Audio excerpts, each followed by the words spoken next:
Hello दोस्तों, हम लोग क्लास 10th का चैप्टर नंबर 3 पढ़ने जा रहे हैं। ठीक है, चैप्टर का नाम क्या है? दो चर वाले रैखिक समीकरण युग्म। ठीक है, तो सबसे पहले हम देख लेते हैं कि रैखिक समीकरण कहते किसे हैं। एक रैखिक समीकरण हम लिख लेते हैं। तो रैखिक समीकरण कैसा होता है?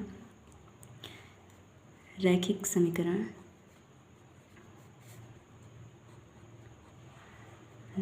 समीकरण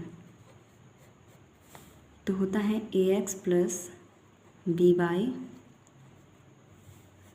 प्लस इक्वस टू 0। ठीक है, दो चर वाले पूछा है, तो दो चर वाला दो चर क्या है? एक x है और दूसरा क्या है? y।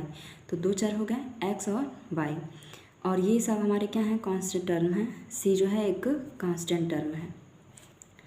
तो वही हमारे दो चर वाले ये रैखिक समीकरण हो गया।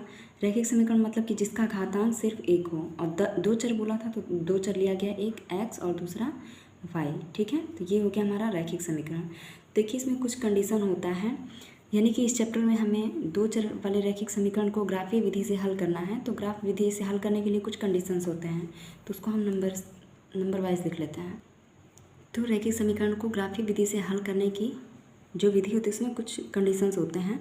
अगर हमारा रैखिक युग्म, या लिख लेते हैं, अगर एक रैखिक समीकरण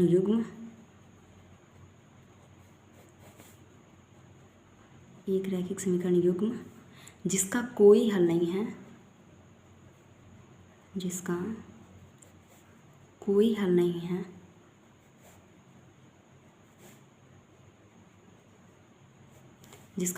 नहीं होता,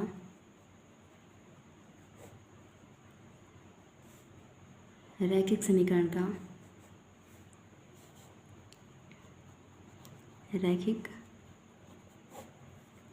का असंगत युग्म होता है।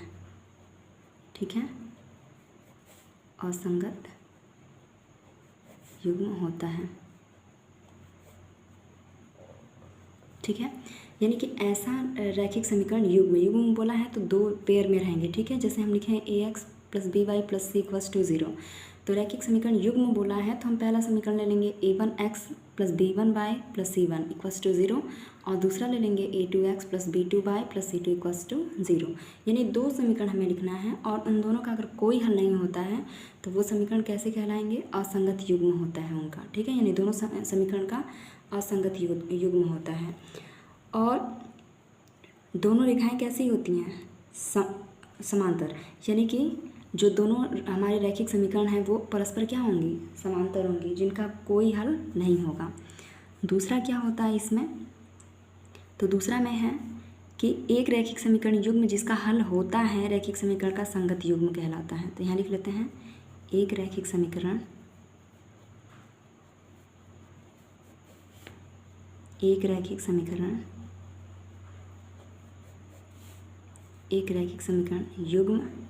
युग्म हमेशा लेंगे, क्योंकि दो हमको समीकरण लेकर के करना है। जिसका हल होता है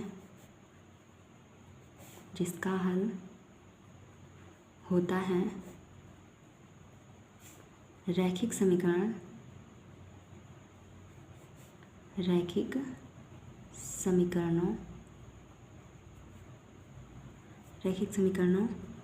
का संगत युग्म कहलाता है।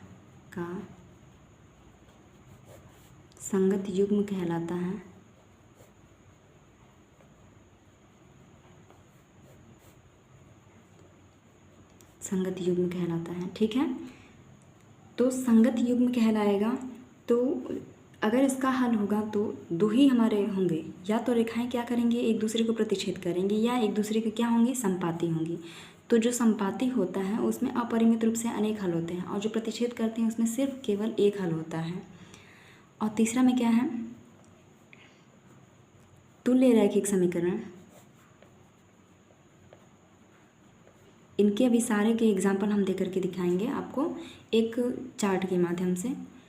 तुल्य रैखिक समीकरणों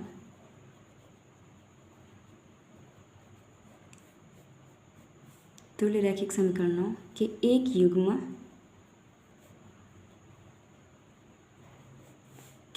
युग्म के अपरिमित रूप से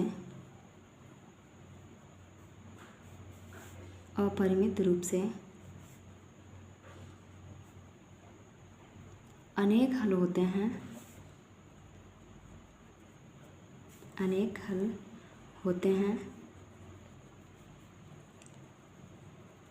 अपरिमित रूप से अनेक हल होते हैं। इस युग्म को दो चरों के रैखिक समीकरणों का आश्रित रैखिक समीकरणों का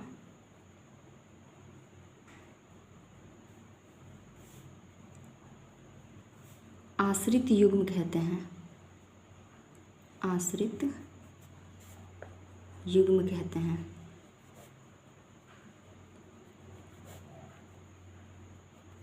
ठीक है, तो देखिए अगर असंगत युग्म होगा तो उसका कोई हल, समीकरण का कोई हल नहीं होगा, दोनों समीकरण का कोई हल नहीं होगा। और युग्म कैसा होगा दोनों, उसको हम बोलेंगे असंगत युग्म। और रेखाएं एक दूसरे के कैसे जाएंगी, जो दो रैखिक समीकरण हम लिए हैं दोनों, वो रेखाएं जो हैं वो एक दूसरे के समांतर होंगी। और रैखिक समीकरण युग्म जिनका हल होता है, ठीक है, जिनका हल होता है रैखिक समीकरणों का संगत युग्म, जिनका भी हल होगा उन्हें हम संगत युग्म कहेंगे। ठीक है, तो ये दोनों जो युग्म हमारे हैं वो एक दूसरे को क्या करेंगे, प्रतिच्छेद करेंगे।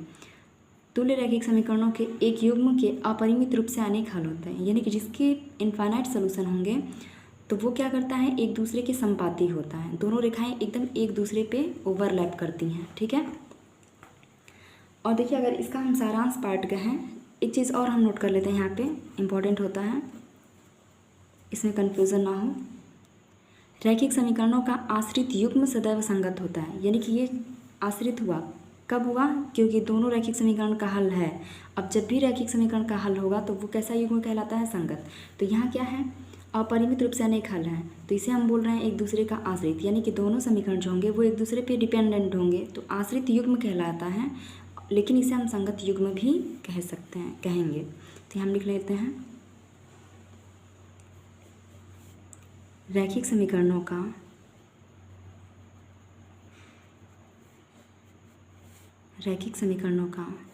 आश्रित युग्म,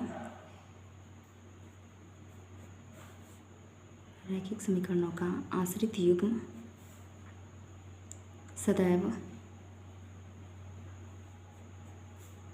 संगत होता है।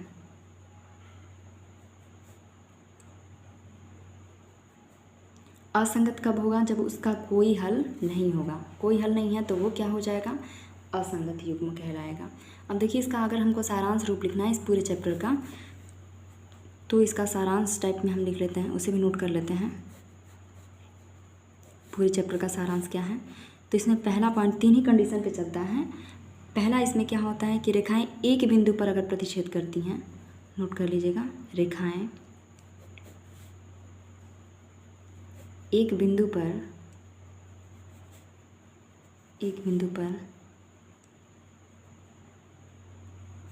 प्रतिच्छेद कर सकती हैं,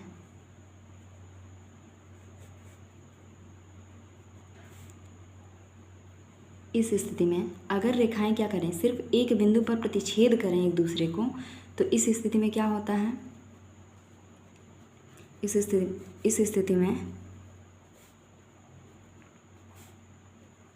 स्थिति में समीकरण युग्म का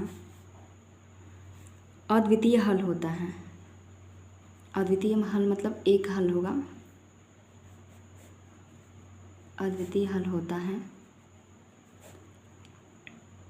जिसे हम क्या कहेंगे, अविरोधी। ठीक है, इसे अविरोधी हल भी कहते हैं,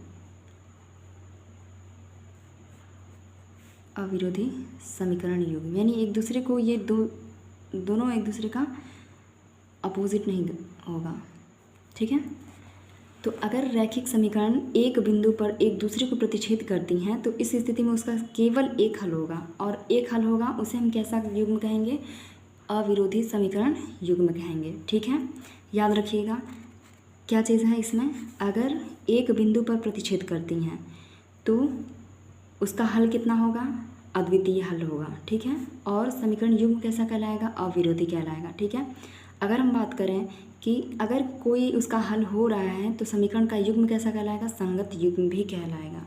संगत युग्म कहलाएगा, अविरोधी समीकरण युग्म कहलाएगा। उसके केवल एक हल होंगे और वह केवल एक बिंदु पर प्रतिच्छेद करेंगी दोनों रेखाएं, ठीक है। अब दूसरे में देखिए, दूसरा क्या है कि रेखाएं अगर समांतर हों, रेखाएं समांतर हो सकती हैं, रेखाएं समांतर हो सकती हैं। इस स्थिति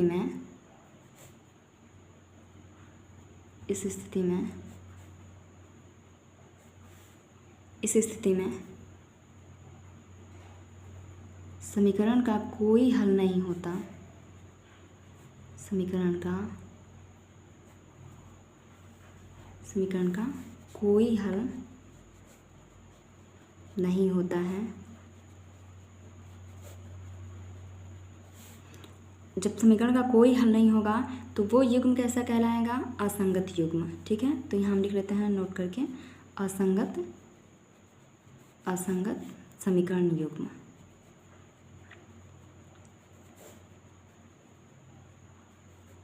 ठीक है।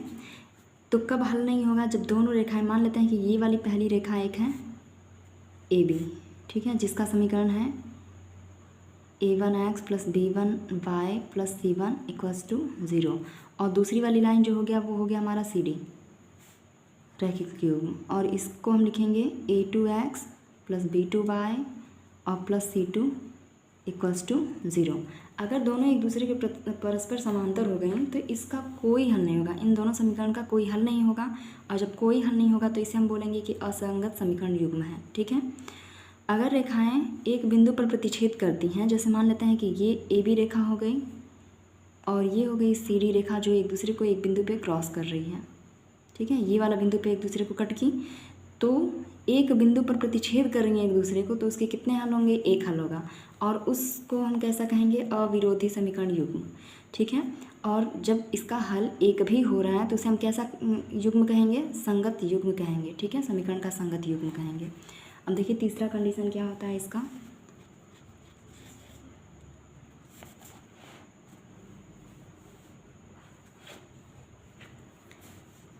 तो तीसरा में है कि अगर रेखाएं क्या हों? समपाती हों, रेखाएं समपाती हो सकती हैं,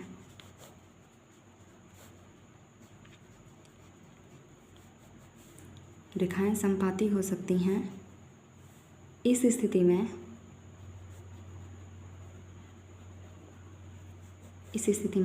समीकरण के अपरिमित रूप से अनेक हल होंगे,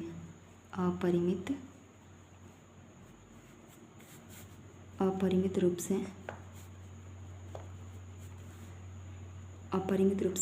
अनेक हल होते हैं। और जब अपरिमित रूप से इनफाइनाइट सॉल्यूशन इसके होंगे तो इसे हम क्या बोलेंगे? आश्रित, ठीक है, लिख लेते हैं,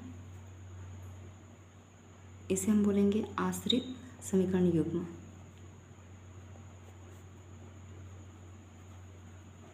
आश्रित समीकरण युग्म, ठीक है। इसके ऊपर हम लिखे भी थे कि जब तुल्य समीकरणों के एक युग्म के अपरिमित रूप से अनेक हल होते हैं तो इस युग्म के दो चरों के रैखिक समीकरण को मतलब एक दूसरे का आश्रित युग्म कहलाता है। और जब इसका हल हो रहा है तो इसे हम कैसा समीकरण युग्म कह सकते हैं? संगत समीकरण युग्म भी कह सकते हैं, ठीक है। तो आइए इसको हम चार्ट के माध्यम से देख लेते हैं। पहले हम लेते हैं कि दो रैखिक समीकरण युग्म हैं क्या हमारे, दोनों को हम पहले नोट कर लेते हैं। तो दो रैखिक समीकरण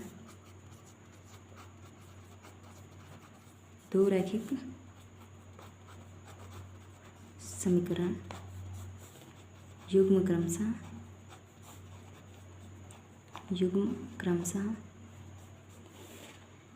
क्रमशः इस प्रकार हैं।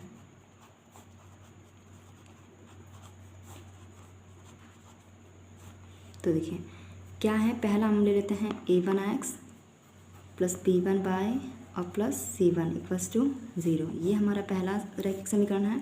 दूसरा है a2x प्लस b2y और प्लस c2 इक्वल्स टू 0, ठीक है। तो इसका हम ग्राफ देख लेते हैं कि ग्राफ सॉरी, इसका हम वो देख लेते हैं, क्या कहते हैं, चार्ट, ताकि हमें आसानी से याद हो सके। पहला रूल होता है, अगर A1/A2, ठीक है, यानी कि A1/A2 जो है वो नॉट इक्वल हो B1/B2 के, ठीक है, A1/A2 not equals to B1/B2 हो, तो रेखाएं क्या करती हैं, एक दूसरे को प्रतिच्छेद करती हैं। तो यहाँ हम लिख लेते हैं रेखाएं,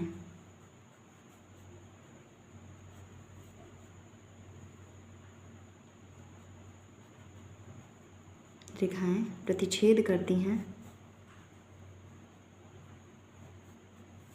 रेखाएं प्रतिच्छेद करती हैं,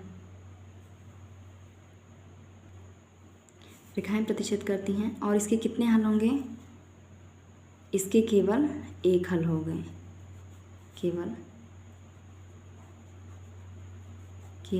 एक हल होंगे, एक हल होंगे, ठीक है।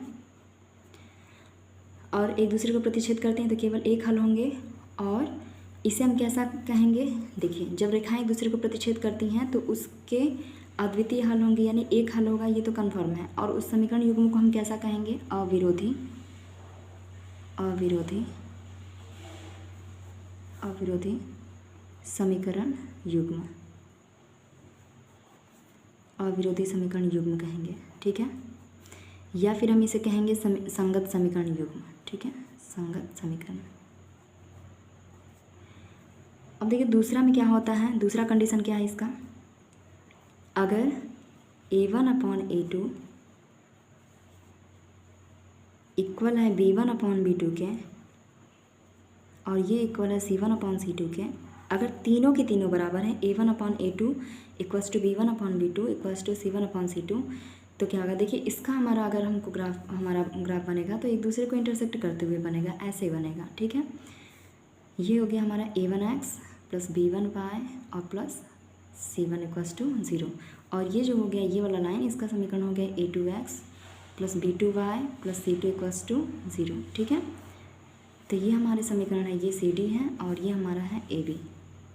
तो दोनों एक दूसरे को एक बिंदु पे प्रतिच्छेद किए, तो जैसे प्रतिच्छेद करेंगे तो इनका केवल एक हल होगा, क्योंकि एक बिंदु पे प्रतिच्छेद कर रहे हैं। और अविरोधी समीकरण युग्म कहेंगे और संगत समीकरण युग्म भी कहलाता है। तो जब सबके सब बराबर हैं तो रेखाएं को हम क्या कहेंगे, रेखाएं समपाती, सॉरी, समपाती हैं, रेखाएं कैसी हैं, समपाती। ये इसका पॉइंट है और ये अगला पॉइंट है।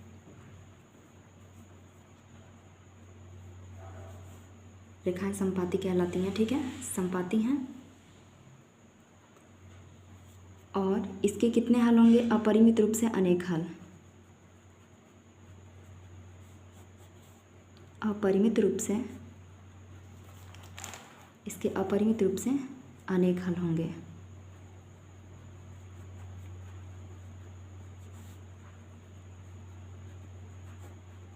अपरिमित रूप से अनेक हल होंगे, ठीक है। और जब अनेक हल होंगे तो जिनके अपरिमित रूप से अनेक हल हैं उनको क्या कहा गया है, जब रेखाएं क्या हों, समपाती हों, इस स्थिति में समीकरणों के अपरिमित रूप से अनेक हल होंगे और उस समीकरण युग्म को हम कहेंगे आश्रित, आश्रित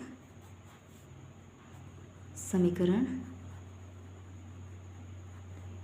आश्रित समीकरण युग्म, आश्रित समीकरण युग्म कहेंगे। और हल है इसलिए हम इसे समीकरण संगत समीकरण युग्म भी कहेंगे, संगत समीकरण। जिसका भी हल अगर कोई हो गया, कुछ भी इसका हल अगर हुआ, इसका सॉल्यूशन अगर पॉसिबल है तो वो कहलाएगा संगत। तीसरा कंडीशन क्या है, तीसरा में है, अगर A1/A2 इक्वल हो B1/B2 के बट नॉट इक्वल हो C1/C2 के, A1/A2 इक्वल B1/B2 लेकिन C1/C2 एक दूसरे के इक्वल ना हो, तो ऐसे समीकरण के क्या होंगे, लिख लेते हैं, रेखाएं एक दूसरे के क्या हैं, समांतर, रेखाएं एक दूसरे के समांतर हैं,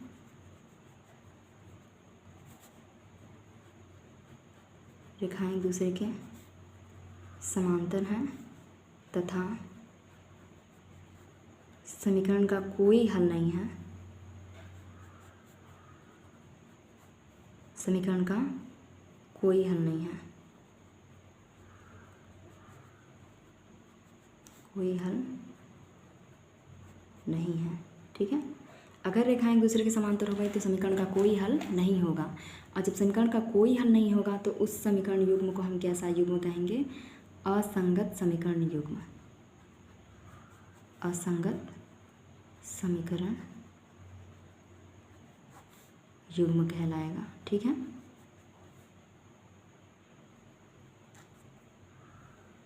असंगत समीकरण युग्म होगा। अब देखिए इसको अगर हम रेखा की बात करें कि आश्रित समीकरण युग्म अगर हमें बनाना है तो एक हमारी रेखा ये हो गई ए बी। ठीक है, जिसका समीकरण हमारा क्या था? a1x plus b1y plus c2 equals to 0। और दूसरा भी लाइन क्या होता है? एकदम इसी पे, ये वाली जो लाइन हमारी सी डी जा रही है एकदम बिल्कुल इसी पे होते हुए जा रही है। ठीक है, इसी को एकदम कवर कर ली है, इसके ऊपर से होते हुए जा रही है, जिसका समीकरण क्या हो जाएगा? इसे हम सी डी लाइन भी कहेंगे, क्योंकि इसको ओवरलैप मतलब इसी पे एकदम होते हुए जा रही है। तो इसका समीकरण था a2x plus b2y plus c2 equals to 0।